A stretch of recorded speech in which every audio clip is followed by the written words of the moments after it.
Mga kababayan, dapat po bang mag-sorry si PBBM or humingi ng sorry si PBBM kay VP Sara? Bigyan po natin ng reaksyon itong naging pahayag ni VP Sara. Ang sabi po dito sa larawang ito, Marcos Duterte Reconciliation, mag-sorry muna sila, VP Sara says. Ayan mga kababayan. Gusto ko pong pag-usapan natin yan dahil alam niyo na, ang mga naratibo na mali, maaari pong kumalat. Ngayon, bago ko po simulan ng aking reaction, gusto ko pong tanungin kayo, mga kababayan ko. Kayo po ba ay sasang-ayon kung magre-reconcile or magkakabati po si PBBM or si VP Sara or yung Marcos team at ang Duterte team? So bago niyo po sagutin yan, ibibigay ko po sa inyo ang aking reaksyon. Para po sa akin, mga kababayan, hindi po dapat mag-sorry si PBBM kay VP Sara or sa kahit sinong Duterte. Dahil para po sa akin, wala pong ginawang masama, walang sinabing mali or masama si PBBM sa kampo ng mga Duterte. Kahit kailan hindi ko po narinig magsalita ng hindi maganda or gumante ng hindi maganda o nakakasakit na salita si PBBM sa kampo po ng mga Duterte, sa kahit sinong Duterte. Wala po ako narinig sa kanya at bagkos mas pinili pa niyang tumahimik, hindi na lang patulan at baliwalain ang masasakit na salita na nare-receive niya. Grabe nga po yung mga nabanggit ni VP Sara sa kanyang ama, sa kanya mismo kay PBBM kung matatandaan niyo po nung nag-press con si VP Sara. Bukod pa dyan, yung mga salita na binitawan at mga akusasyon na hindi napatunayan ng kanilang mga vloggers, ng kanilang mga content creator, ng kampo ng mga Duterte kay PBBM. So, sa akin pong palagay, kumpiyansa ako sa sagot ko, hindi po dapat mag-sorry or mag-apologize si PBBM kay VP Sara. At sa tingin ko, medyo sasagutin ko rin po yung tanong ko sa inyo, para po sa akin, hindi na necessary at hindi na nararapat na makipagbati siya or makipag-reconcile siya kay VP Sara or sa Duterte camp. Dahil mga kababayan, kahit hindi ko po nasuportahan si PBBM noong 2022, alam niyo naman na si Atty. Leni Robredo po ang sinuportahan ko.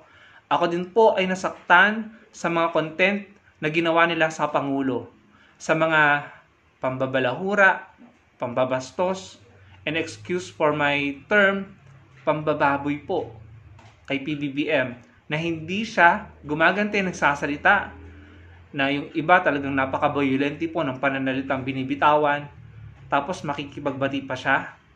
Hindi po ako sasang-ayon doon. Pasensya na po pero yun po yung honest opinion ko. Hindi mo kailangan ng mga Duterte, President Marcos Jr. Hindi mo kailangan ng mga Duterte. Ang kailangan mo, kaming mga Pilipino na sumusuporta sa iyo, naniniwala at nagtitiwala at hangarin ang magtagumpay ka para sa bansa natin.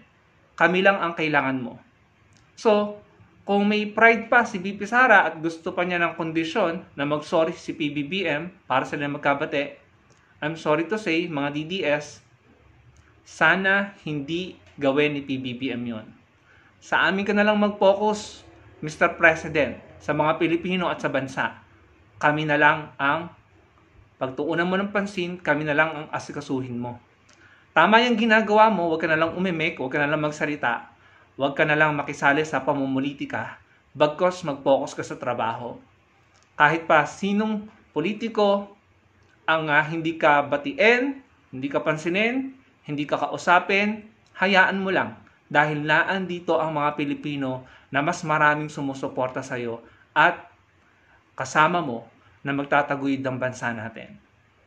Isa pang reason kung bakit hindi dapat mag-sorry si PBBM dahil sa mga nangyayari sa mga Duterte ngayon, sa mga issues at mga problemang kinakaharap nila, mga kaso, hindi lang basta kaso, patong-patong na kaso, at yung kay VP Sara nga po, posibleng makasuhan ng plunder, posibleng ma-impeach, at yung kanyang mga tauhan sa OBP, ayan, palabas po nagre-request ng lookout bulletin, no, sa immigration. So, sa lahat ng issue, confidential fund, mga pondo na kailangan ipaliwanag, yung kaso na isang pa kay Pulong at saka po kay Mans Carpio, mga kaso na kinakaharap ni Kibuloy, Laals Guo, ni PRRD, at mga kung ano-ano pang problema na kinakaharap ng mga Duterte ngayon at ng kanilang mga kaalyado, ako po'y kumpiyansa at naniniwala wala pong kinalaman dyan si Pangulong Bongbong Marcos. So wala po siyang dapat ipaghingi ng sorry, ipaghingi ng patawad, hindi siya dapat mag-apologize. Wala pong kinalaman ng Pangulo dyan, hindi siya nakikialam sa trabaho ng Quadcom, ng Legislative, ng Senate. Kahit nga siya, ginisa sa Senate nung nagpa-hearing dun sa sinasabing Fidelis. Pinigilan ba ng Pangulo yun? Pinatuloy pa rin naman, di ba? Nila Senator Bato. Nagpatuloy pa rin yun. So ako po ay naniniwala na walang kinalaman ang Pangulo sa mga problemang pinagdadaanan po ng mga Duterte. Mula kay Kibuloy, kay PRRD, kay BP Sara, sa kapatid niya at sa kanyang asawa, at sa kanilang mga kaalyado. Naniniwala po ako na walang kinalaman ng presidente dyan. Yan po ang aking honest opinion dyan.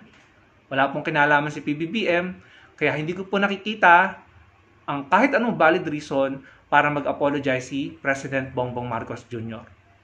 Again, ulitin ko, PBBM, hindi mo kailangan ng kahit sinong politiko at ng kahit anong pamumulitika. Ang kailangan mo lang ay mag-focus ka sa aming mga Pilipino, sa bansa, sa trabaho mo, at sama-sama tayong itaguyod ang ating bansa. Sasamahan ka namin at nakikita ko sila Atty. Lenny, meron silang sariling inaambag sa iyong panunungkulan. At ang mga kaalyado nila Atty. Lenny, sila Senator Bam, sila Senator Kiko sa Agriculture, at yung iba pa na lumalaban sa mga taong sinusubukan kang pabagsakin. Nandiyan na sila Senator De Lima, Senator Trillanes. Naandito kami at para po sa akin, sa aking opinion, hindi mo kailangan mag-sorry sa kahit kanino dahil nakikita ko wala ka namang ginawang masama. Yun po ang aking honest opinion dyan. So mga kababayan, yan po yung gusto kong ibahagi sa inyo. Sana po yung masagot nyo ang mga katanungan dito sa ating content. Dapat po bang mag-apologize si PBBM kay BP Sara? At kailangan pa ba na magkaroon sila ng reconciliation? Again, para po sa akin, hindi na kailangan dahil naandito ang mga Pilipino sa likod mo, Pangulong Bongbong Marcos. Pare-pareho nating mahal ang Pilipinas, sama-sama tayong magtataguyod sa ating bansa. Maraming pong salamat sa panonood mga kababayan. Sana po i-like nyo ang ating video at makapag-comment kayo at magkita-kita po tayo sa susunod kong video. Salamat po.